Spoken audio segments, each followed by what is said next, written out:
Namanya Naila. Sejak kecil, ia hidup dalam bayang-bayang.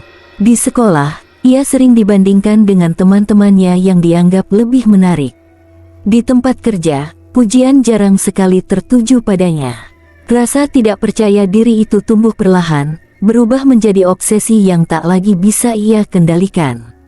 Suatu hari, seorang pelanggan butik berbisik padanya tentang jalan pintas menuju kecantikan.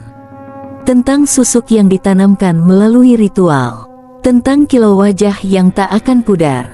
Ada harga yang harus dibayar, kata perempuan itu pelan. Namun Naila hanya mendengar satu hal, cantik tanpa batas. Ia mendatangi seorang dukun tua di ujung desa. Rumahnya sunyi, dipenuhi aroma dupa yang menyengat. Tanpa banyak tanya, ritual dilakukan. Jarum emas kecil dimasukkan ke bawah kulit pipinya. Rasa perih itu singkat, tapi sensasi hangatnya bertahan lama. Sejak hari itu, wajah Naila berubah drastis. Kulitnya bersinar, matanya memikat, dan senyumnya membuat siapapun terpaku. Ia menjadi pusat perhatian. Namun malam pertama setelah ritual, ia bermimpi ada perempuan pucat berdiri di sudut kamarnya. Rambut panjangnya menutupi sebagian wajah, namun mata kosongnya menatap lurus ke arah Naila. Mimpi itu datang lagi, dan lagi. Suara lirih mulai memanggil namanya dari sudut-sudut gelap kamar. Naila. Ia teringat pantangan yang diucapkan dukun, jangan bercermin tengah malam, jangan mengabaikan panggilan dari gelap, dan jangan mencoba mencabut susuk itu sendiri. Awalnya Naila patuh, namun rasa penasaran lebih kuat daripada rasa takut. Tepat tengah malam, ia berdiri di depan cermin. Pantulannya tampak normal, sampai bayangan itu tersenyum lebih dulu darinya. Perlahan, bayangan tersebut bergerak sendiri. Matanya menghitam. Dari bawah kulit pipinya, terlihat kilatan logam kecil yang berdenyut seperti hidup. Kecantikanmu bukan milikmu, suara itu berbisik dari balik kaca. Cermin retak. Sejak malam itu, tubuh Naila mulai berubah dengan cara yang tak terlihat orang lain. Siang hari ia tetap memesona.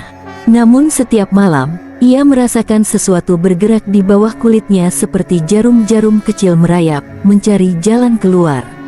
Wajah perempuan pucat dalam mimpinya semakin jelas. Kulitnya seperti mayat, bibirnya gelap, dan pipinya berlubang kecil dengan bekas tusukan. Kau hanya meminjam, katanya dalam satu mimpi. Dan pinjaman harus dikembalikan. Naila panik. Ia kembali ke rumah dukun tua itu, tapi tempat itu kosong dan terbengkalai. Di dinding hanya ada tulisan samar. Setiap susuk membutuhkan nyawa sebagai penutup perjanjian.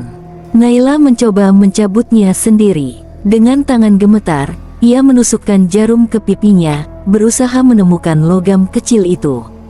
Rasa sakitnya luar biasa. Darah mengalir, namun ia tak menemukan apapun. Justru ia merasakan sesuatu bergerak lebih dalam menusuk ke arah tenggorokannya. Malam itu adalah malam terakhirnya. Jam menunjukkan pukul 12 ketika cermin di kamarnya kembali retak tanpa sebab. Dari permukaan kaca, sosok perempuan pucat itu keluar perlahan, seperti bayangan yang mendapatkan tubuh. Ia berdiri tepat di depan Naila.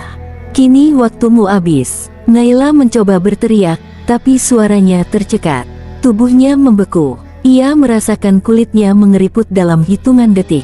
Rambutnya rontok. Kilau wajahnya hilang seolah disedot oleh sesuatu yang tak terlihat. Logam kecil di pipinya akhirnya muncul ke permukaan, menonjol keluar seperti duri. Sosok itu menyentuh wajah Naila. Dalam satu tarikan napas panjang, seluruh kecantikannya dan juga hidupnya lenyap. Tubuh Naila jatuh ke lantai. Pagi harinya, tetangga menemukan Naila sudah tak bernyawa di kamarnya.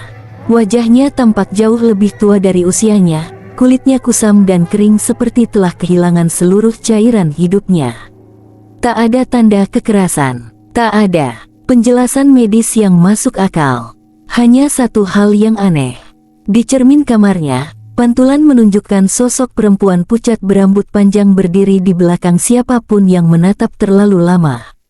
Dan di pipi kiri bayangan itu, berkilau samar sebuah jarum emas kecil. Seolah menunggu pemilik berikutnya.